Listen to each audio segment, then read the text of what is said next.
जय हिंद दोस्तों, जय हिंद बच्चों। राजनीति विज्ञान में हम पढ़ रहे हैं स्वतंत्र भारत की राजनीति वाली बुक को, जिसमें हमने ये जाना भी जब देश आज़ाद हुआ तो हमारे सामने तीन प्रमुख चुनौतियां थी, जिसमें एक थी राष्ट्र की एकता और अखंडता को बनाए रखना। उस चुनौती को हम किस प्रकार से निपटे उसके बारे में हमने पहले अध्याय में सारी बातें समझी। दूसरी हमारी राष्ट्र निर्माण की चुनौती थी लोकतंत्र की स्थापना करना। किस प्रकार से हम लोकतंत्र की स्थापना करने में कामयाब रहे उसके बारे में हमने सेकंड चैप्टर में पढ़ा। और तीसरी राष्ट्र निर्माण की चुनौती आर्थिक विकास, देश का आर्थिक विकास करना, वो भी समानता के आधार पर। इस प्रमुख राष्ट्र निर्माण की चुनौती का अध्ययन ही हम अपने आज के इस अध्याय में करेंगे और इस अध्याय का चैप्टर का नाम है नियोजित विकास की राजनीति। इसमें एक शब्द आ रहा है विकास। सबसे पहले आप ये समझिए भी विकास क्या है। विकास मुक्ति है। किससे मुक्ति? बेरोजगारी से मुक्ति, गरीबी से मुक्ति, अज्ञानता से मुक्ति हो। विकास एक स्वतंत्रता है। स्वतंत्रता का मतलब है भी हमें आज की आधुनिक जो सुविधाएं हैं, चाहे वो संचार की सुविधा है, परिवहन की सुविधा है, हर प्रकार की आधुनिक सुविधाएं हैं, वो हमें मिलनी चाहिए।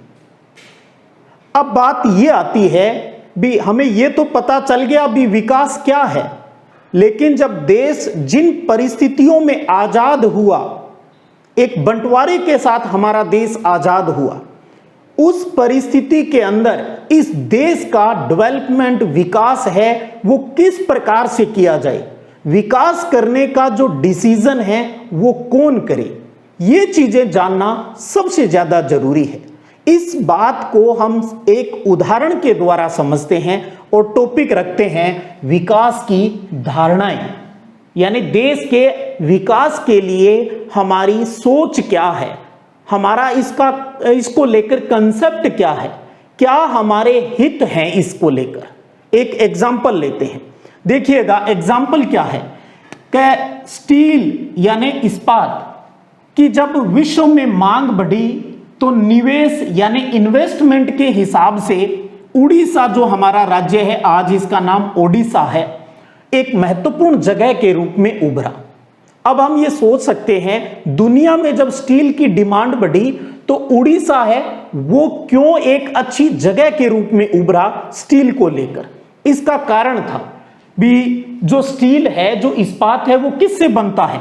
वो लौह एशिक से बनता है। हेमेटाइट, मैग्नेटाइट, ये नाम सुने होंगे आपने। तो जो लौह एशिक है वो उड़ीसा में खूब मिलता है, यानी उड़ीसा के अंदर लौह जो एशिक है उसके विशाल भंडार मिलते हैं। तो उड़ीसा को ये लगा, उड़ीसा का वो क्षेत्र, वो आदिवासी क्षेत्र जहां पर लौह एशिक ज्यादा है, उसके लिए ये एक अच्छी खबर थी भी आपके इलाके में मिलने वाला लौह एशिक जिससे स्टील बनता है उसकी डिमांड दुनिया में बढ़ी है। तो सरकार, जो उड़ीसा की सरकार है, वो तुरंत एक्शन में आ गई। तो अब हम ये समझें भी इस परिस्थिति में उड़ीसा की जो सरकार है, वहां की जो राज्य सरकार थी, उसने सर्वप्रथम क्या किया? उसने जो इंटरनेशनल, अंतरराष्ट्रीय और राष्ट्रीय इस्पात निर्माताओं से सहमति पत्र के ऊपर हस्ताक्षर कर लिए कि आइए आप हमारे उड़ीसा के अंदर आइए, चाहे वो विदेशी कंपनी है चाहे वो भारतीय कंपनी है, आप हमारे यहां आइए, यहां पर स्टील बनाने की फैक्ट्री है वो लगाइए, हम आपको अनुमति है वो प्रदान करते हैं। अब हम ये सोचें भी उड़ीसा सरकार ने ऐसा क्यों किया? उसे कुछ लाभ दिखाई दे रहे होंगे तभी तो उसने ऐसा किया। सबसे बड़ा लाभ था भी उस राज्य में पूंजी निवेश होगा, यानी दूसरे क्षेत्र के, दूसरे देश की कंपनियां यहां आकर अपना पैसा लगाएगी, इन्वेस्टमेंट करेगी। अर्थात फैक्ट्रियां स्थापित करेगी, कारखाने लगाएगी। इससे क्या होगा? इससे लोगों को रोजगार मिलेगा, तो बेरोजगारी की समस्या दूर होगी। और साथ में एक फायदा और दिख रहा था उड़ीसा सरकार को भी, जहां पर यह लोहा एशक मिल रहा था वो आदिवासी क्षेत्र था। आपको पता है आदिवासी क्षेत्र है वो अविकसित क्षेत्र था, तो उसे ये लगा भी जो आदिवासी क्षेत्र है वहां का विकास होगा। तो इन प्रमुख लाभों को देखते हुए, बेनिफिट को देखते हुए राज्य सरकार ने इंटरनेशनल और नेशनल जो स्टील कंपनियां हैं उनको वहां निवेश करने की छूट है वो दे दी। इन्होंने सोचा इससे हमारे राज्य का विकास होगा। ये तो काम राज्य सरकार ने किया, लेकिन एक बात गौर कीजिए, वहां पर किस जाति के लोग थे? आदिवासी जो लोग थे वो वहां पर ज्यादा रह रहे थे। आदिवासी लोग आपको पता है अपने जीविका उपार्जन के लिए उसी क्षेत्र के अंदर जो कृषि वगैरह या जो जंगल है वहां से अपना जो खाने पानी की जो चीजें हैं वो ले लेते हैं और अपना जीवन यापन करते हैं। तो इन्होंने कहा ये क्या कर रही है राज्य सरकार, ये तो आप गलत कर रहे हो हमारे साथ, क्योंकि अगर आप यहां खूब सारी फैक्ट्रियां लगाओगे तो हम कहां रहेंगे? इसका मतलब हमें हमारा घर छोड़ना पड़ेगा, हमें तो यहां से विस्थापित होना पड़ेगा, हम कहां जाएंगे? इसके बारे में सोचा राज्य सरकार आपने? बड़ा तुरंत डिसीजन ले लिया, आ जाओ हमारे यहां फैक्ट्रियां लगा लो, हम कहां जाकर रहेंगे और हम अपनी आजीविका कैसे चलाएंगे, हम हमारी जीवन यापन है वो किस प्रकार से करेंगे? तो इसका मतलब हमें घर भी छोड़ना पड़ेगा और हमारी आजीविका है वो भी हमसे छिन जाएगी। तो इस आधार के ऊपर आदिवासी लोगों ने कहा हम इसका विरोध करते हैं, राज्य सरकार आप जो कर रहे हो वो गलत कर रहे हो हमारे साथ। और इनके साथ में खड़े हो गए इन्वायरमेंट पर काम करने वाले लोग जिनको हम पर्यावरणविद कहते हैं। उन्होंने कहा इसका मतलब इस लौह एशक को निकालने के लिए माइनिंग का काम होगा, अर्थात खनन होगा। तो पहले तो माइनिंग से जो लौह एशक है वो वहां निकाला जाएगा और फिर वहां उससे फैक्ट्रियां स्थापित करके उस लोह, कच्चे लोह से स्टील है वो बनाया जाएगा, इस्पात बनाया जाएगा। इससे क्या होगा? इससे वहां का पर्यावरण है वो प्रदूषित हो जाएगा। इसलिए ये सरकार गलत कर रही है, हम भी विरोध कर रहे हैं। तो राज्य सरकार के इस फैसले से भी हम यहां पर फैक्ट्रियां लगा रहे हैं, उसे लाभ दिखाई दे रहा था, अपने क्षेत्र का विकास करने के बारे में इसकी सोच अपनी थी। आदिवासियों की सोच अपनी प्रकार की थी, पर्यावरणविदों की सोच अपने प्रकार की थी, जो कि राज्य सरकार की सोच के साथ मैच नहीं कर रही थी। तो दोनों ने ही विरोध किया, पर्यावरणविदों ने भी विरोध किया और आदिवासी क्षेत्र के लोगों ने भी विरोध किया। अब बात आ गई केंद्र सरकार, स्टेट गवर्नमेंट गई भाग के केंद्र सरकार। उस टाइम केंद्र में सरकार किसकी?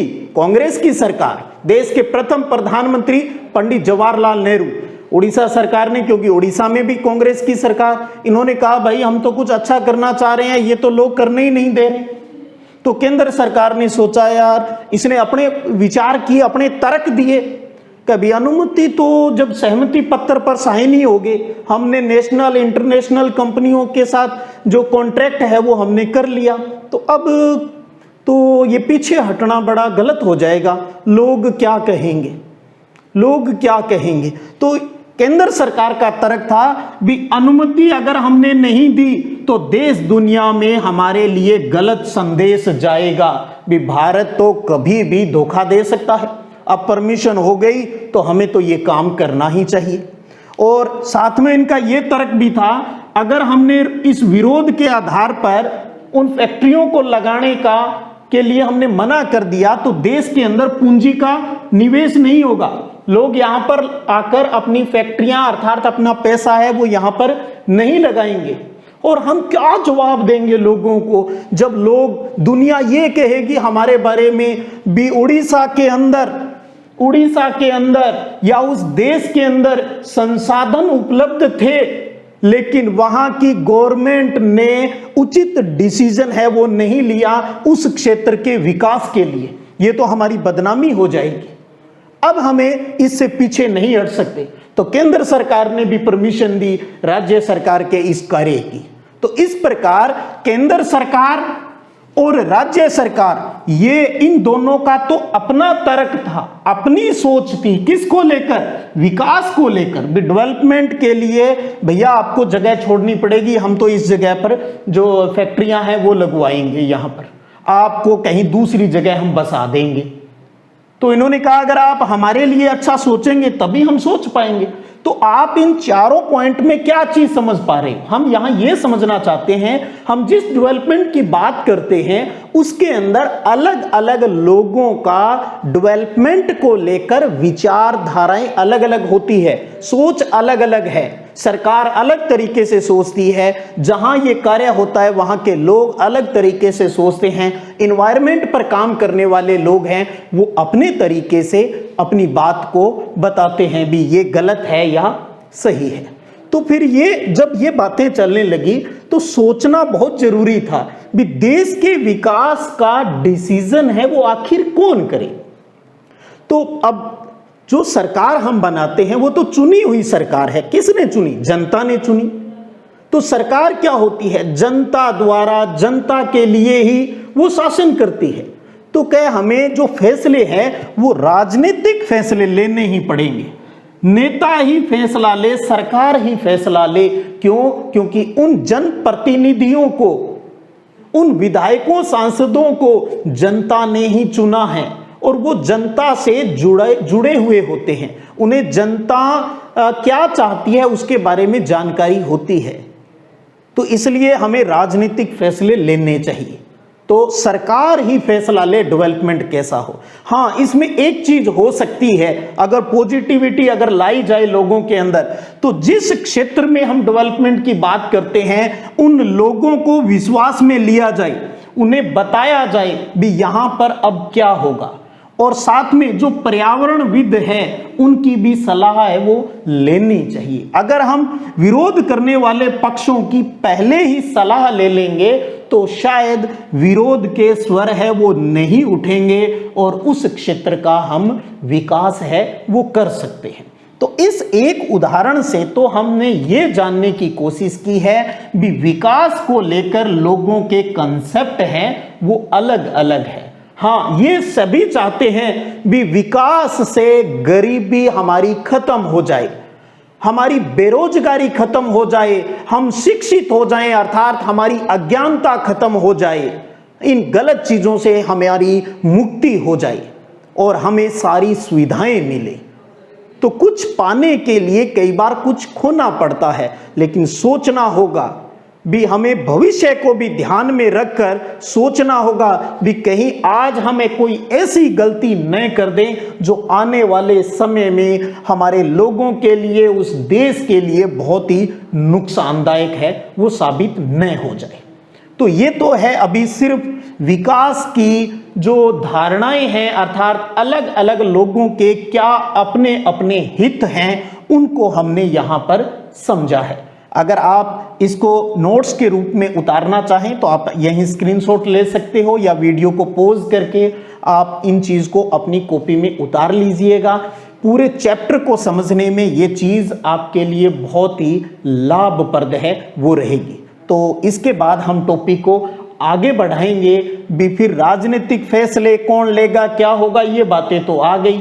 देश आजाद हो चुका है, तो अब हम इसको किस प्रकार से विकास के पथ पर आगे बढ़ाएं, जस्ट इसके स्क्रीनशॉट के बाद। अभी अपनों ने विकास को लेकर अलग अलग लोगों के अलग अलग नजरिए को समझा। अब आ जाते हैं हमारे मूल मुद्दे के ऊपर। देश आजाद हो गया है, तो जब देश आजाद हुआ तो उस टाइम विकास को लेकर कुछ बातें निकली जिनको लेकर ज्यादातर लोग हैं वो सहमत थे भी हाँ, विकास को लेकर इन तथ्यों को हमें लागू करना चाहिए। वो क्या है पहले उनको जान लेते हैं। सबसे पहले तो है भी उस टाइम विकास के किस अर्थ पर सबकी सहमति थी भी, किस मीनिंग को वो सही मान रहे थे। तो एक तो था आर्थिक वृद्धि, इकोनॉमिक रूप से ग्रोथ होनी चाहिए। आर्थिक वृद्धि का मतलब क्या होता है? आर्थिक वृद्धि का मतलब होता है हमारी इनकम में बढ़ोतरी हो जाए, इनकम में बढ़ोतरी हो गई, इसका मतलब हमारी गरीबी है वो मिट जाएगी, तो वो आर्थिक वृद्धि यानी गरीबी मिटाने के ऊपर सबसे ज्यादा फोकस हो। और दूसरा आर्थिक और सामाजिक न्याय हो, आर्थिक यानी इनकम की दृष्टि से, सामाजिक दृष्टि से सबके साथ समानता रहे। यूं नहीं है भी कोई अमीर हो और तो और ज्यादा अमीर होता जाए और गरीब है वो और ज्यादा गरीब होता जाए। हमें सबके साथ न्याय करना है, समानता है वो स्थापित करनी है। तो इस बात को लेकर सब सहमत है। कौन सी बात? भी विकास का अर्थ हो आर्थिक वृद्धि और आर्थिक सामाजिक न्याय। और दूसरा एक बिंदु था कि जो विकास का जो काम है वो हम निजी हाथों में नहीं सौंप सकते, प्राइवेट लोगों के भरोसे नहीं रह सकते, या सिर्फ उद्योगों में काम करने वाले उद्योगपति, खेतों में काम करने वाले किसानों के भरोसे हम ये नहीं कह सकते भी वो विकास कर देंगे। तो ध्यान दीजिए, दूसरा एक बिंदु जिस पर सब सहमत थे वो था भी विकास को निजी हाथों में नहीं सौंपना है, प्राइवेट लोगों को नहीं सौंपना है। तो फिर बात आई भी किसकी मुख्य जिम्मेदारी हो, तो सब सहमत थे भी ये जिम्मेदारी है वो सरकार की हो। तो विकास की जिम्मेदारी सरकार के ऊपर लादी गई। तो देश आजाद हुआ उस टाइम इस सरकार के सामने दुनिया के अंदर जो चल रहे डेवलपमेंट के जो दो मॉडल थे वो उसके सामने थे। भाई हम विकास के कौन से मॉडल को अपनाएं? एक मॉडल था उदारवादी पूंजीवादी। पूंजीवादी का मतलब निजीकरण, उदारवादी का मतलब भी प्राइवेट काम कोई कर रहा है तो सरकार वहां पर उदार रहे, उनके काम में ज्यादा हस्तक्षेप है वो नहीं करे। तो उदारवादी पूंजीवादी मॉडल था और दूसरा था समाजवादी मॉडल। इन दोनों में से हम पहले भी पढ़ चुके हैं भी उदारवादी पूंजीवादी कहां चलता है, भी अमेरिका के अंदर और यूरोप के अधिकांश देशों के अंदर उदारवादी पूंजीवादी व्यवस्था थी उस टाइम। और समाजवादी जो व्यवस्था है वो यूएसएसआर अर्थात सोवियत संघ में, सोवियत संघ जिसे आज हम रूस के रूप में जानते हैं, क्योंकि सोवियत संघ का 15 देशों में विघटन हो गया था। जो सबसे बड़ा देश था बाद में बना वो था रसिया अर्थात रूस। तो समाजवादी जो व्यवस्था है वो सोवियत संघ के अंदर चलती थी। अब बात थी भी इन दोनों में से कौन सा मॉडल हमें अपनाना है। तो भारत के अंदर बात करें तो उदारवादी जो पूंजीवादी मॉडल था इसके पक्षधर कम लोग थे। मुख्यतः कौन रहेंगे? जो उद्योगपति और जो व्यापारी थे सिर्फ यही चाहते थे भी उदारवादी पूंजीवाद लाया जाए भारत में। भाई इन्हें तो प्राइवेट काम करके अपना जो तिजोरियां हैं वो भरनी थी, तो ये तो समर्थक होने ही थे।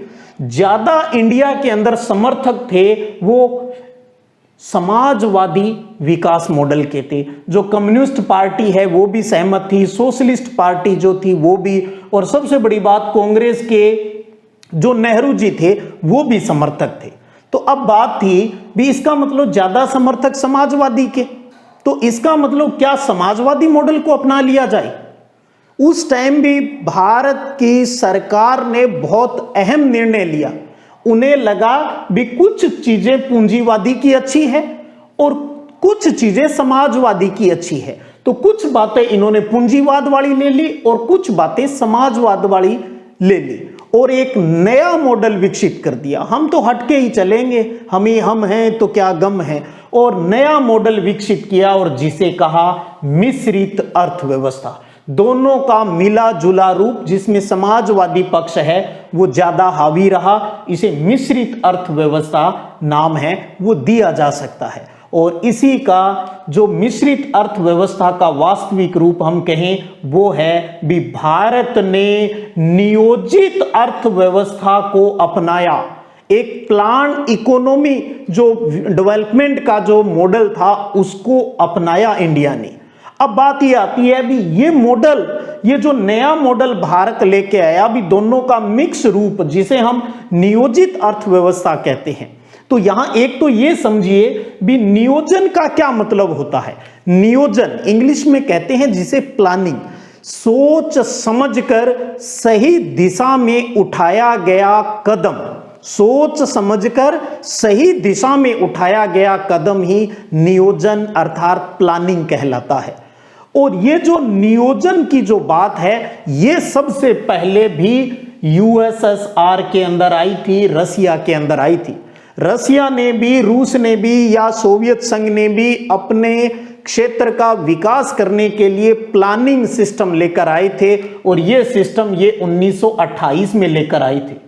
तो ये नियोजित अर्थव्यवस्था भी इंडिया ने कहां से अपनाई, कहां से इसे ये रूप मिला, वो था रूस लिख दीजिए, चाहे आप यूएसएसआर लिख दीजिए। तो रूस से ये नियोजित अर्थव्यवस्था का कंसेप्ट है वो इंडिया लेकर आया। 1928 में ही आ गया था वहां पर। अब देश आजाद हो गया 1947 की बात।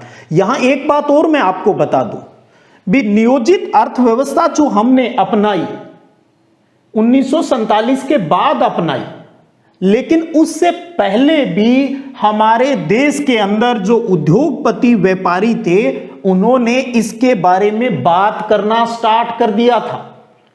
वो सरकार को कहने लग गए थे भी जब देश आजाद हो जाए तो आपको नियोजित अर्थव्यवस्था अपना लेनी चाहिए। तो उस टाइम देश के 8 बड़े उद्योगपति, जो टाटा, बिरला और ये है, 8 बड़े उद्योगपतियों ने मिलकर एक 15 साल की जो प्लानिंग है वो बनाई भी, इस प्रकार से हम देश का डेवलपमेंट करेंगे, और वो प्लानिंग है वो सरकार को सौंपी थी, और उसी को कहा जाता है बॉम्बे प्लान। बहुत इंपॉर्टेंट प्रश्न है ये भी बॉम्बे प्लान क्या है और ये कब आया? 1944 में आया। 1944 में देश के उद्योगपतियों का एक समूह एकजुट हुआ, और इस समूह ने देश के अंदर नियोजित अर्थव्यवस्था चलाने की बात कही। इसे ही कहा जाता है बॉम्बे प्लान। अब बात आती है भी इस प्लान का उद्देश्य, जो मैं क्लियर कर चुका हूं भी, सरकार है वो उद्योगों और अन्य आर्थिक निवेश के जो क्षेत्र है उनमें बड़े कदम उठाने चाहिए भी, हमें छूट देनी चाहिए, उद्योग लगाओ, लाभ हमें देना चाहिए।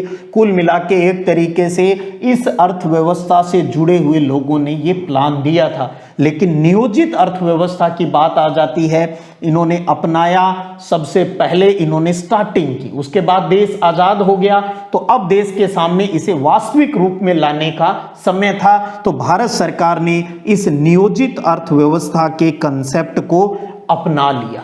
अब पूरे चैप्टर में आगे की जो सारी घटनाक्रम हम पढ़ेंगे वो यही की स्टोरी चलेगी भी, नियोजित अर्थव्यवस्था को हमने कहां से लेके आए, ये कहां का विचार था? तो सोवियत संघ अर्थात रूस का ये विचार था।